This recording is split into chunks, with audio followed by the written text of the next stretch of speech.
Hello everyone, ಎಲ್ಲರಿಗೂ pumpkin ಕಿಚನ್ಗೆ ಸ್ವಾಗತ. ನಾವಿವತ್ತು ಫ್ಲಫಿ ಆಮ್ಲೆಟ್ ಹೆಂಗೆ ಮಾಡೋದು ಅಂತ ನೋಡೋಣ ಬನ್ನಿ. ಈ ಫ್ಲಫಿ ಆಮ್ಲೆಟ್ ಮಾಡೋಕ್ಕೆ ನಾನು 3 ಮೊಟ್ಟೆ ತಗೊಂಡಿದ್ದೀನಿ. ಇವಾಗ ಎಗ್ನ ಬ್ರೇಕ್ ಮಾಡಿ ಎಗ್ ವೈಟಿಂದ ಮತ್ತು ಎಲ್ಲೋ ಯೋಕ್ನ ಸಪ್ರೇಟ್ ಮಾಡಿ ಬೇರೆ ಬೇರೆ ಬೌಲ್ಸಲ್ಲಿ ಹಾಕ್ಕೊಳ್ತಿದ್ದೀನಿ. ನೆಕ್ಸ್ಟ್ ಎಗ್ ವೈಟ್ನ ಒಂದು ವಿಸ್ಕರಿಂದ ಚೆನ್ನಾಗಿ ಒಂದು 10 ಮಿನಿಟ್ಸ್ ವೈಟ್ ಫಾರ್ಮ್ ಬರೋ ತನಕ ವಿಸ್ಕ್ ಮಾಡಿಕೊಂಡು ಸೈಡಲ್ಲಿ ಇಟ್ಕೋಬೇಕು, ಈ ವಿಡಿಯೋಲ್ಲಿ ತೋರಿಸಂಗೆ. ಆಮೇಲೆ ಎಗ್ ಯೋಕ್ನ ಫೋರ್ಕ್ ಜೊತೆ ಚೆನ್ನಾಗಿ ಮಿಕ್ಸ್ ಮಾಡ್ಕೊಳ್ಳಿ.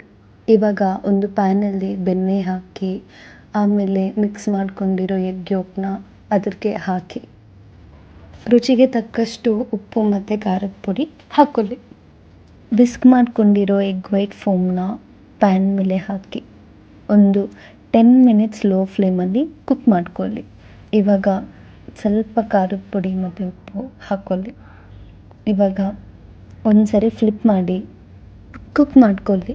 ಅಷ್ಟೇ, easy peasy fluffy omelette ready. Please like, share, follow pumpkin kitchen for more such video.